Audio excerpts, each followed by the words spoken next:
아멘. 우리가 지금 시편 119편을 묵상하면서 176장 마지막 절에 방황하는 주의 종을 찾으소서, 우리의 연약함이 얼마나 심한가, 그런 말씀을 드리면서, 그런데 그 잃어버린 양 한 마리를 찾아 나서는 하나님은 어떤 분이신가? 내 모든 형편 잘 아시는 주님이신데, 그분이 나를 아는데 그냥 희미하게 동네 이웃집 옆집 사람 아는 그런 수준이 아니고, 하나님이 우리를 안다고 할 때에 모세에게 나는 이름으로도 너를 알고 너는 나에게 특별한 존재다. 또 하나님은 아비가 그 자식의 체질을 아는 것처럼 나는 너희 하나님이 우리의 체질을 알고 우리의 형편을 알고 미리미리 준비해 가시는 그런 하나님, 마치 어린 아이를, 갓난 아기를 돌보는 엄마의 마음, 정성, 그 아이가 때거리 걱정 안 하잖아요. 엄마가 하는 거지요. 부모가 하는 거지요. 체질을 아시는. 그래서 우리 주님 마지막 십자가 앞에 놓고 겟셋마네 동산에서 땀방울이 핏방울 되어 기도하실 때에 중요한 용어가 아빠, 아빠, 아빠 아버지라고 부르다. 유명한 신학자 요아킴 예레미야스라고 하는 사람이 그 이야기 했어요. 구약 시대 때에 어떤 선지자도, 어떤 제사장도, 심지어 다윗조차도 하나님을 아빠라고 부른 사람이 없었다. 아빠라고 감히 인간이 하나님을 창조주로 존경하고 섬기고 두려워할 것은 이야기했지만은, 그리고 하나님이 무궁한 사랑으로 사랑하시고 약속을 변경하시지 아니하시고 우리에게 복을 주시고 소망을 주시는 것이 하나님의 본심이라고 거듭거듭 이야기했지만, 그 하나님이 나에게 개인적으로 아빠와 같은 존재인가? 아빠와 같은 존재. 그 인격적인 하나님이라고 하는 말을, 그 학문 용어인데, 그 인격적인 하나님이 내 사정을 속속들이 미주알 고주알 깨알같이 알고 계시는, 아빠는 아들이 기분이 나쁠 때, 축 처져 있을 때 말을 안 하고 내 방에 처박혀 있어도 내 아들이 지금 무슨 생각하고 있는지 안다고요. 그게 아버지라고요. 그래서 그 결정적인 장면이 이제 65장, 이사야 65장 여기 오면은요, 구하지 않은 자에게 대답하시고 찾지 않는 자들에게 나타나시고 이름을 부르지 않는 사람들에게 내가 여기 있다 말씀하시는 하나님이라고. 이거 좀 잘 안 믿어지는 수준이거든요. 근데 바울이 로마서 10장 20절에서 이 구절을 인용하거든요. 하나님의 말씀은 소리는 없지만 온 세상에 번져가고 있다. 그러면서 부르기 전에 대답하시는 하나님, 말을 마치기도 전에 응답하시는 하나님.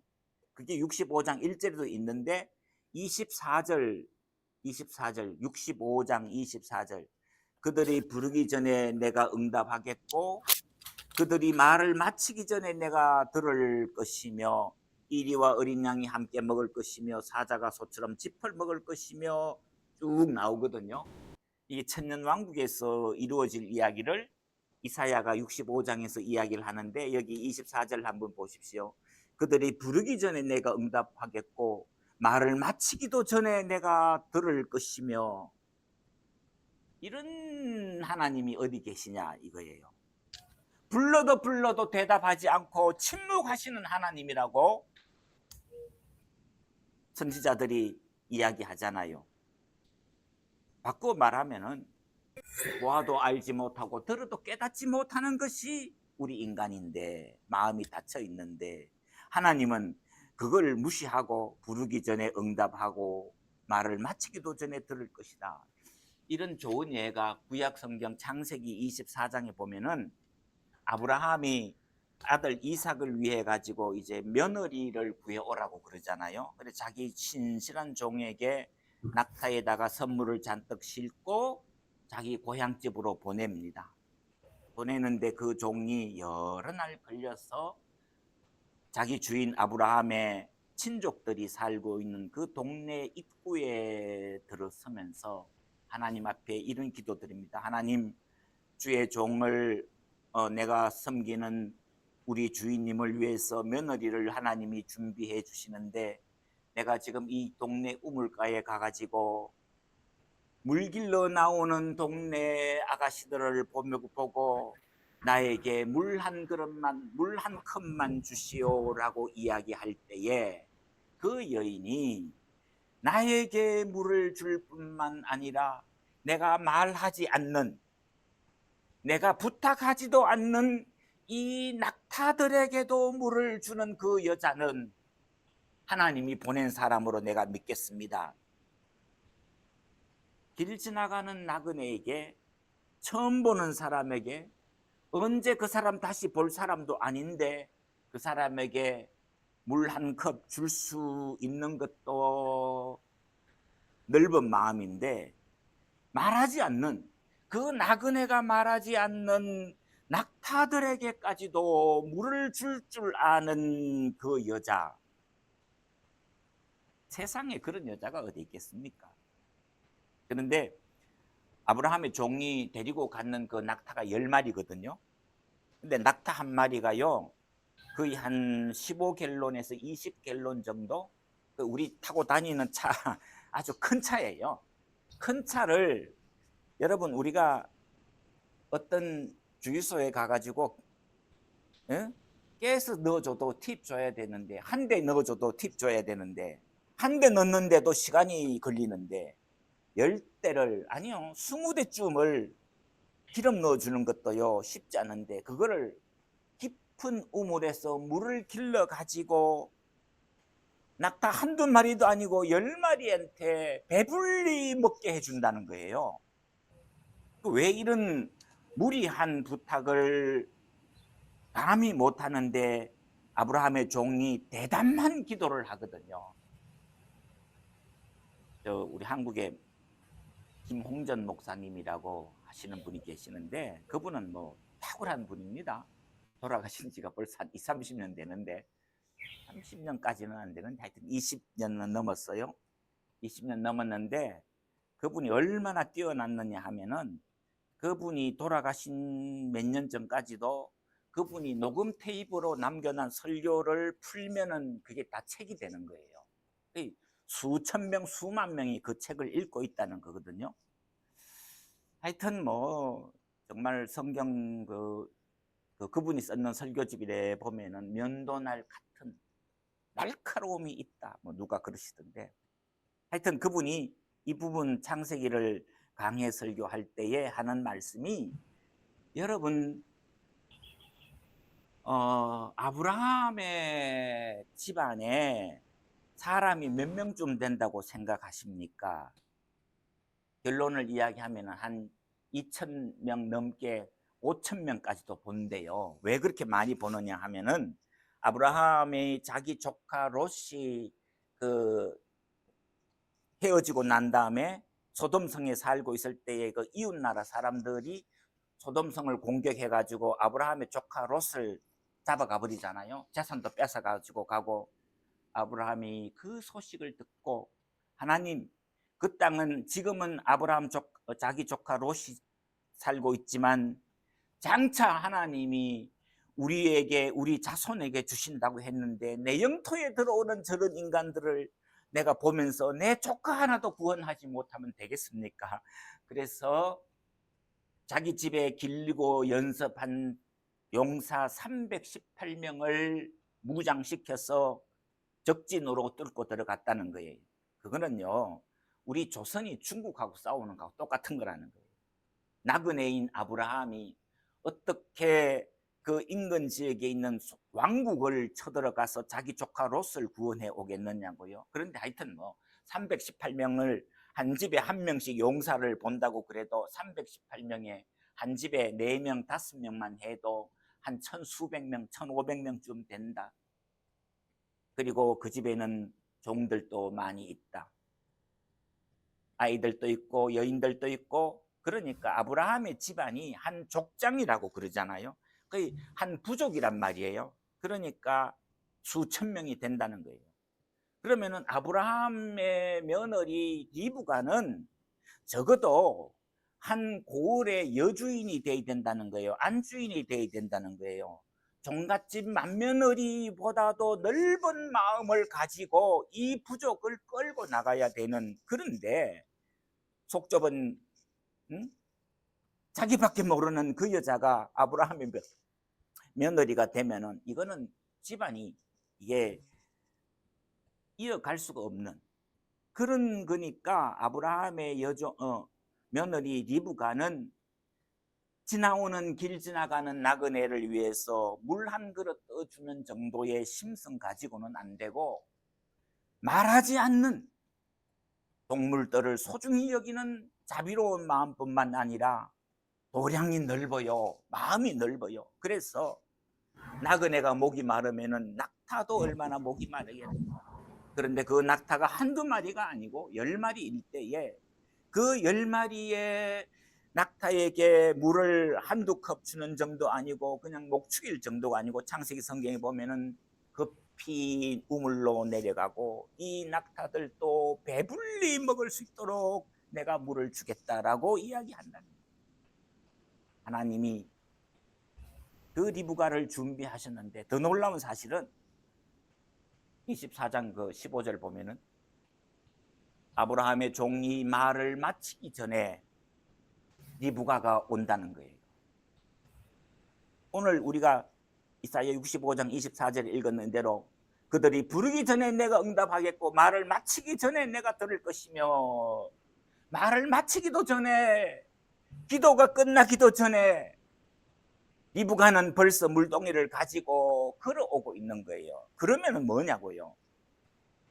아브라함의 종이 기도를 시작도 하기 전에 하나님이 그날 리브가에게 마음을 들뜨게 하셔가지고, 오늘은 내가 이 시간에 물기르러 나가야 되겠다, 채비해야 되겠다라고 하는 마음을 주셔서 마음을 움직이셔서 리브가가 걸어오고 있어야 종이 말을 마치기도 전에 만나지요. 하나님이 얼마나 세심하신 분이냐, 능력이 많으신 분이냐라고 하는 성경을 우리가 이런 데서 볼 수 있거든요. 참 대단한, 하나님이 얼마나 위대하신 분이냐. 성경에 그래 써놨으니까 뭐 믿어야죠. 사람의 생각으로는 감이 안 잡히는 그런 부분입니다. 누가복음 15장으로 넘어가서 보면은 거기 누가복음에 탕자 비유 나오잖아요. 양 100마리 있는데 한 마리 잃어버렸는데, 한 마리 잃어버린 양을 찾아서 들판을 헤매는 목자가 양을 찾았는데 찾은 적 기뻐하여서 어깨에 메고 와서 자기 친구들을 불러서 나와 함께 즐기자. 나와 함께. 그 양 새끼 한 마리가 뭐 값이 얼마나 나가는데 잃었다가 찾았다고 해서 잔치를 벌려요. 친구들과 함께. 드라크마 하나 잃어버렸는데 그것을 찾아서 쓸고 집집이 찾아다니는, 있으면 말고 없으면 말고 뭐 그런 수준이 아니란 말이에요. 그리고 난 다음에 예수님이 세 번째 비유를 하는데, 한 부잣집에 두 아들이 있었는데 둘째가, 막내가 이게 탕자예요. 그래서 그 탕자가 허랑방탕하여, 우리 성경에 참 표현이 그렇습니다. 허랑방탕하여 그 아버지의 유산을 다 낭비했습니다. 유산은 아버지가 죽어야 가져가는데 아버지 빨리 죽든지 말든지 내 돈 내 목 찾아가지고 신나게 쓰고 와서 이제 줄였습니다. 아버지 집에는 종이 많아서 먹는 거는 걱정 안 하는데, 그러면은 내가 아버지 집에 찾아가서 아버지, 내가 하늘과 아버지에게 죄를 지었사오니 이제는 내가 감히 아들이라고 말하지 못하고 품꾼의 하나로 나를 여기소서. 그래도 어떻게 먹을 것만 좀 주실 수 없겠습니까? 라고 말해야지 라고 이야기하면서 자존심 굽히고 아버지 집으로 찾아갑니다. 그런데 아직도 거리가 먼데 아버지는 늘 동네 밖을 내다보면서 상거가 뭔데, 그 말은 다른 사람들은 아무도 모르는데 저기 오는 거지 형색을 하는 저 인간이 내 둘째 아들이라. 아버지가 달려간다. 달려간다. 이스라엘이나 우리나라나 양반은 채통을 지키며 뛰지 않습니다. 그죠? 비가 와도 뛰지 않습니다. 어젓하게 걸어가야 그게 양반의 채모예요. 호들갑을 떨면 그 양반 아니에요. 그런데 아버지가 그 신분을 뛰어넘어서 달려가는 거예요. 아들이 달려오는 게 아니라 아들은 차마 터덕터덕 힘없이 이제 죽기 전에 먹고 살아야 되니까 아버지 앞에 염치불구하고 뻔뻔스럽게 걸어오는데 아버지가 달려갑니다. 아들이 아버지를 만나자마자 아버지, 하늘과 아버지에게 내가 죄를 지어 사오니, 그 다음 뭐죠? 나를 품꾼의 하나로 생각하소서 그랬는데 그 아들이 아버지를 만나가지고 말할 때에 내가 하늘과 아버지에게 죄를 지어 사오니 말하는데 아버지가 말을 자르면서 아버지가 말을 하지요. 너는 내 잃었던 아들이다. 나와 함께 즐기자. 그러면서 살찐 송아지를 잡고 제일 좋은 옷을 입히고 손에 가락지를 끼우고 재산을 다시 나눠주겠다고 하는 이 아버지. 우리가 믿는 하나님이 그런 하나님이다. 우리가 믿는 하나님이 그런 하나님. 그런데 그 하나님을 향해서 예수님이 그랬어요. 아빠라고 부르셨다. 우리가 이런 부분을 보면서 참으로 하나님이 어떤 분이시냐, 우리의 믿음은 하나님을 내가 얼마나 많이 이야기를 친밀한 분으로 고백할 수 있느냐, 그 깊이가 깊을수록 내 신앙의 단계도 깊어져 가더라. 높으신 하나님을 알면 알수록 내 신앙도 그만큼 성장해 가더라. 그런데 우리가 하나님의 뜻을 알기를 원하면서도 성경은 덮어놓고 자꾸만 자기 생각하거든요. 기도하다가 뭘 봤다는 둥 이런 소리 하기 전에 그게 나쁘다는 게 아니라 하나님의 말씀을 읽으면서 우리의 한계를 벗어나는, 정말로 성경을 읽지 않으면은 도저히 상상도 못할 만큼의 크고 놀랍고 신비한, 그래서 시편 119편 20절 말씀, 18절 말씀, 내 눈을 열어서 주의 신비한 것을 보게 하옵소서. 하나님이 눈을 뜨게 해 주셔야 되고요, 하나님이 깨닫게 해 주셔야 되고요, 하나님이 내 마음에 그 생각을 넣어 주셔야 비로소 하나님을 더듬어 알 수 있다, 그 이야기를 하고 있는 겁니다. 그래서 지금 어제 오늘 말씀을 요약하면은 우리가 하나님을 알아가야 되는데, 하나님이 내 이름으로도 내가 너희를 알고 너는 나에게 특별한 존재란다. 내 체질을 아시는 하나님이다. 아버지가 아들을 알듯이 십자가를 앞에 놓고 있던 예수님은 아빠, 아버지, 아빠라고 부를 수 있었다. 아빠라고 부를 수 있었다. 그러다 보니까 하나님과 나와의 관계를 우리가 이야기하는데 사도 바울이 여기서 도전적으로 우리에게 말씀하는 것이 우리가 서로 간에 성도와 교회의 지도자들과 이 당시로는 교회의 감독들, 장로들과 어떤 관계를 유지해야 되느냐 하는 건데 시간이 없으니까 읽어만 드립니다. 고린도전서 16장 18절에 보면은 그들이 나와 너희 마음을 시원하게 하였으니 그러므로 너희는 이런 사람들을 알아주라. 그 무슨 말이냐 하면은 바울은 고린도전서에서 교회의 지도자들을, 교인들이 어떻게 관계를 맺어 가야 되느냐, 여러분이 그 지도자들의 여러분을 도와주는 사람들의 마음을 시원하게 해 주십시오. 천불이 나게 만들지 말고 말썽거리 만들지 말고 시원하게 만들어 주라는 거예요. 잠언서 25장에도 보면은 충성된 사신은 여름철 얼음 냉수와 같아서 그 주인의 마음을 시원하게 하느니라. 시원하게 하는. 농부들이 땀 흘려서 열심히 일할 때에 땀을 뻘뻘 흘릴 때에 그 농부들에게 잠시 쉬어라 그러면서 시원한 냉수 한 그릇을 나눠줄 줄 아는 그런 주인의 아량이 필요하다. 그 이야기지요. 그러니까 우리 교인들이 우리 함께 성도들이 주님 안에서 만나는 사람들을 어떻게 하면은 저 사람을 시원하게 해줄 거냐, 기쁘게 해줄 거냐, 그것을 생각하는데 바울이 그런 이야기 합니다. 너희는 이런 사람들을 알아주어라. 그래서 교회에서는요, 칭찬이 인색해요. 조금만 칭찬하면은 뭐 저 사람 교만해질까봐 별 걱정을 다 해요. 설교 잘한다, 뭐, 그러면 뭐 한두 번 듣고 뭐 잘난 척하면 그 사람 설교할 자격이 없는 사람인데, 뭐 부교육자들이 설교 좀 하면은 담임 목사님들이 그 부교육자 쫓아내던 경우가 허다하거든요. 참으로 우리가 성경에서 얼마나 벗어나 있느냐 뒤집어 놓고 생각해도 마찬가지입니다. 데살로니가 전서 5장 12절 너희 가운데 수고하고 주 안에서 너희를 다스리며 권하는 자들을 너희가 알고 사랑 안에서 가장 귀히 여기며 너희끼리 화목하라. 하나님의 말씀을 위해서 교회에서 여러 가지로 수고하는 여러 주의 종들을 가장 귀히 여기라. 가장 귀히 여기라. 그래야 하나님의 교회가 세워진다. 그래야 이렇게 신비하고 놀라운 하나님을 믿는 사람다운 하나님의 극진한 사랑을 받았습니다.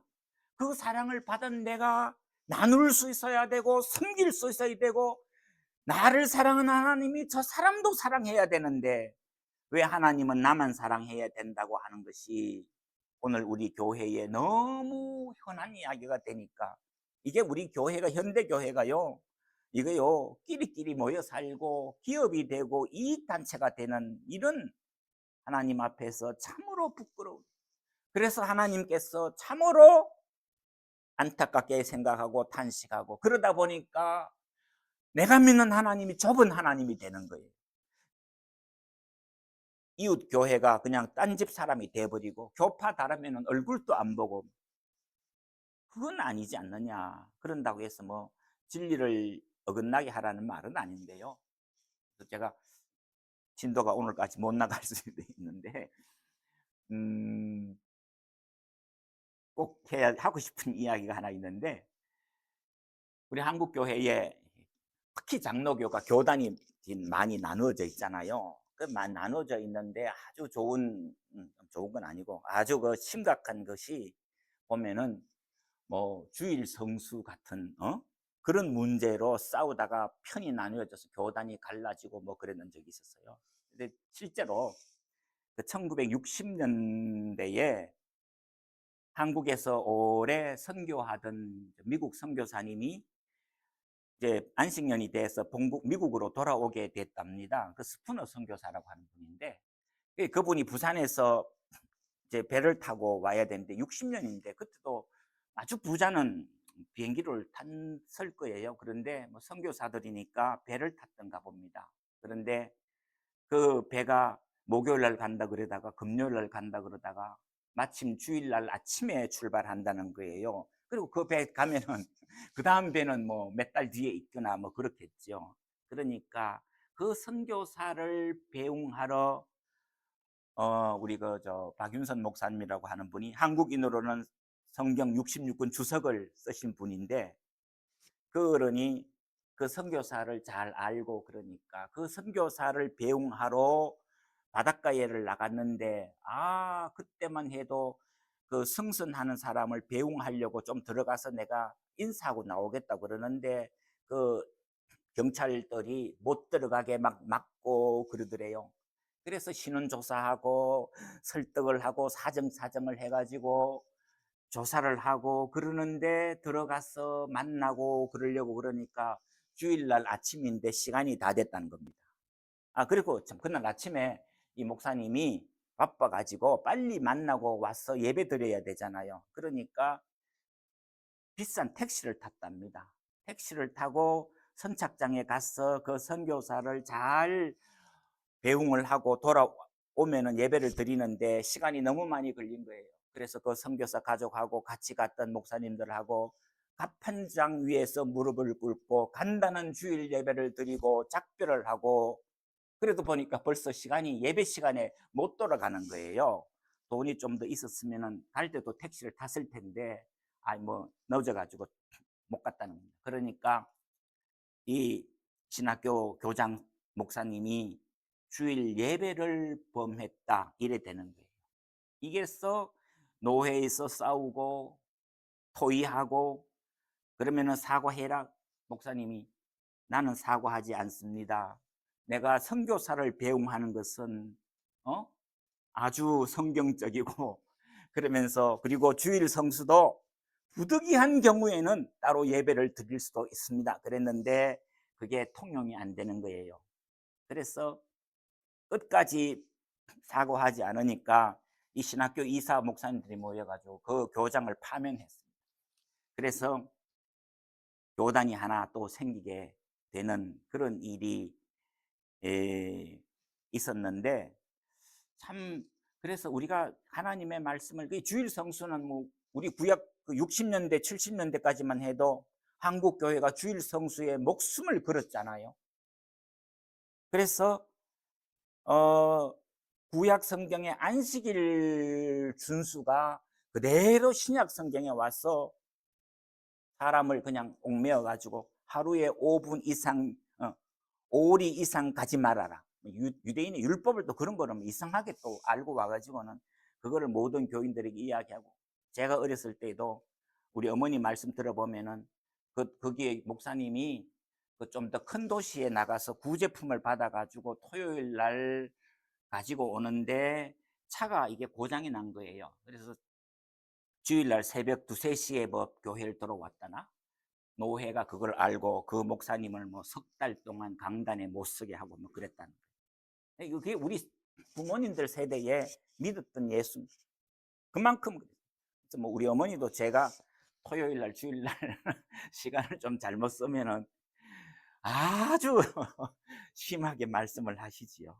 근데 주일 성수에 목숨을 걸었던 우리 한국 교회인데 그런데 그러다 보니까 율법이 되고 성도들을 귀하게 생각하지 않고 하나님의 사랑보다는 엄하신 하나님을 자꾸 이야기하다 보니까 사랑의 하나님에 대한 강조를 거의 못했습니다.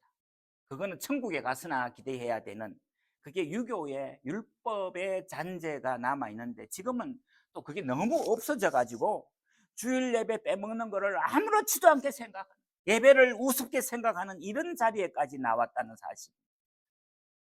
이건 아니지 않는가. 우리가 말씀으로 돌아가야 될 이유가 왜 그렇습니까? 하나님의 본심을 알아야 되고 하나님이 우리들에게 무엇을 원하시는 줄 알아야 되고 하나님이 사랑하시는 하나님이 어떤 하나님이시냐. 억지로 부추겨 세우고 강요하시고 그런 하나님이 아니시거든요. 탕자의 아버지와 같이 오래 기다려주신 하나님. 오래 기다려주신 하나님. 참으시는 하나님. 깨닫도록 이끌어주시는 하나님. 그런데 마지막으로 우리가 생각해야 될 것은 마태복음 7장 21절 23절 거기 보면은 마지막 날에 예수님이 우리가 주의 이름으로 권능을 행하고 귀신을 쫓아내고 주는 우리에게 말씀해 주셨고 우리는 주님 앞에서 먹고 마셨나이다. 그 사람들이 우리를 천국으로 들여보내 주소서 이야기할 때에 우리 주님 하신 말씀이 뭐죠? 내가 너희를 도무지 알지 못하노니 불법을 행하는 자들아 나를 떠나가라 그랬다는 말이에요. 불법을 행하는 자들아 내가 너희를 도무지 알지 못한다. 지금 제가 왜 이런 말씀 드리느냐 하면은, 결국 그러면은 오늘 말씀 요약하면은, 하나님이 우리를 아실 때에 특별한 존재로 알고 계시고 친밀하게 알고 계시고, 아버지가 아들을 사랑하는 것 같이 내 자녀이니까, 내 유전자를 물려받은 아들이니까 엄마가 어린 갓난 아기를 잊어버리는 적이 없는 것들은 하나님이신데, 부르기 전에 대답하시고 말을 마치기 전에도 응답하시고 들으시고, 찾지 않는 사람들에게 내가 여기 있다, 내가 여기 있다, 오너라라고 말씀하시는 그 하나님이 마지막 날 심판날에는 불법을 행하는 자들아 나를 떠나가라, 내가 너희를 도무지 알지 못한다, 내가 너희를 모른다고 이야기하는 거예요. 모세를 향해서는 내가 너와는 친밀한 관계다, 내가 너를 알고 있다, 체질을 안다, 이름을 안다, 특별한 존재다 말씀하신 하나님이 정반대로 내가 너희를 도무지 알지 못한다. 그러니까 우리가 정말 크고 화려하고 의리의리하고 그건 아니거든요. 그건 아니거든요. 그래서 큰 일을 했는데요. 참 부끄러운 일이지만 뭐 몇 달 전에도 부산에 10,000명 모이는 교회, 큰 교회 목사님이 자기 부교역자들을 뭐 완전히 이거는 뭐 종보다도 더하게 그냥 막 쌍욕을 막 하고 그랬는데, 요새 이게요. 그 부목사들이 그걸 녹음을 해가지고 그거를 폭로를 해가지고 하루아침에, 하루아침에 그 목사 교단 떠나게 만들고, 그래서 또 뭐, 또 그게 진짜 회개인지 아닌지는 잘 모르는데, 그 목사님이 떠나간 부교육자들을 다 불러가지고 못했던 거 미안하다, 그리고 위로금을 뭐 500만 원씩 줬다 그러던가 뭐. 제가 얼마나 큰 죄를 지었으면 그 매스컴을 타고 뭐 그랬어요. 하나님 앞에 돈 주고 안 주고가 문제가 아니라 저런 자세로 일을 해가지고 10,000명을 모았다고, 부산에서 10,000명은 대단한 거지요. 10,000명을 모았다고 해서 그 목회를 하나님이 귀하다고 생각하시는가, 잘했다고 그러시는가. 아니 뭐 제가 누구 비판하기 위해서가 아니고, 우리가 많은 권능을 행하고 이적을 행하고 귀신을 쫓아내고 주의 말씀을 증거하고, 주님은 우리에게 말씀해 주시고 우리가 주님 앞에서 먹고 마셨나이다 그랬으니까, 예수님이 그럼에도 불구하고 내가 너희를 도무지 알지 못한다라고 말씀하시는 불법을 행하는 자들, 불법으로 꽁 잡는 게 매라고요? 아닙니다. 하나님의 말씀이 한번 말씀하시면은 아무리 위대한 것도 하나님 보시기에 틀리면은, 성전이 그렇게 화려했는데, 솔로몬이 지은 성전이 그렇게 화려했는데 거기서 우상 숭배하고 이중인격 드러내고 그러니까 하나님이 이거는 성전이 아니다, 성전을 떠나가시니까 그 성전 다 무너졌다. 무너지는 것으로 끝나는 게 아니고요, 이스라엘 나라가 망했어요. 70년 종살이 했습니다.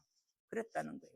그래서 마지막으로 사도행전 28장에 보면은 바울이 죄수의 몸으로 로마로 압송돼가 가잖아요. 그 중간중간 이야기가 난 다음에 마지막 그 15절에 보면은 로마에 있는 형제들이 죄수의 몸을 입고 로마로 압송돼 오는 바울을 마중하러 나가기 위해 가지고 아비오 광장으로 나갑니다. 그리고 트레이스 타르베네, 우리 옛날에는 삼합간으로 나갔다 이러는데 발음을 밝혀가지고 개역개정성경에 나와 있는데, 그걸 우리말로 하면은 삼거리 정도 나갔다 그런데 그게 동네 앞이 아니고요, 150리 200리 바뀝니다. 좋은 주석가들이 말씀하시기를 그 위로 받으러 바울을 영접하러, 그러니까 그 로마에 있는 교인들이 바울을 만났겠습니까? 안 만났습니다. 못 만났습니다. 얼굴만 못 봤습니다. 그런데 바울이 로마서를 3년 전에 썼거든요. 그걸 써서 로마에 보냈는데, 그 로마서의 말씀을 읽은 로마 교회의 교우들이 바울이 죄수의 몸이 돼서 로마로 압송되어 오는 소식을 전해 듣고 150리 200리 밖으로 나가서 바울을 영접하더라는 겁니다. 그 사람들이 맨몸으로 갔겠습니까? 떡이라도 해가지고 가고 짐을 만들어 가지고 가고. 더 놀라운 일은 바울이 이제 로마에 압송대가 완 다음에 2년 동안 개인 집을 빌려 가지고 그곳에서 있었거든요. 지하 감옥에 있었는 게 아니고. 그러면은 그 돈 누가 냈겠습니까? 로마 교인들이. 그 로마서 16장에서 26명의 이름이 낱낱이 기록되어 있는 이유가 그 사람들이 없었으면 로마 선교가 안 되는 겁니다. 바울이 그들을 향해 가지고 얼마나 귀하게 기도했느냐. 브리스길라와 아굴라는 나를 위하여 목이라도 내어 놓았던 사람들이다. 어떤 사람들은 내보다 더 먼저 예수 믿는 사람들인데 그 사람들을 이게 무난하여라 무난하여라. 바울이 그렇게 이야기하는 거가 그냥 인사 한두 마디 하고 안부 물어라 그 이야기가 아니고 그들의 세세한 사정을 보면서 우리가 어떻게 해야 복음을 증거할 수 있겠느냐라고 하는 이 말씀 앞에. 그래서 근데 바울이, 제가 제일 감동받은 거는 바울이 그들을 보고 하나님께 감사하고 담대한 마음을 얻으니라 그랬어요. 마치 개선 장군과 같이 환영해 주는데 바울이 그 사람들 때문에 용기를 얻었다는 거예요. 용기를 얻었. 아, 우리 목사님 설교가 참 은혜로워요. 이랬을 때 그 목사님이 힘을 얻었어. 1시간 준비할 거 2시간 준비하고요. 2시간 준비할 거 3시간 준비하고요. 그런데 말씀 일으키는 교인들을 사랑을 못하는 목사님들은 설교가 이상하게 가는 이유가 이게 하나님 앞에서 얼마나 멀리 벗어났느냐. 얼마나 벗어났느냐. 우리가 믿는 하나님이 놀라운 하나님이면 그 하나님을 믿는 우리도 하나님을 닮아가는, 아들이 아버지를 닮듯이 자녀들이 부모를 닮듯이 성도들이 하나님을 닮아가는 그리스도의 장성한 분량에까지 이르를 수 있는 것, 그게 우리의 모습인데 오늘 교회가, 아니면 우리 솔직히 내 마음이 말씀에서 얼마나 멀리 떠나 있는가. 그런데도 그걸 모르고 있으면 더 큰 문제지요. 잘 믿고 있다고 생각하면 더 큰 문제죠. 아파야 약을 먹고 병원에를 가는데 안 가요. 약도 안 먹어요. 그러면 치료가 안 되는 거죠. 하나님, 이 아침에도 저희들을 긍휼히 여겨 주십시오.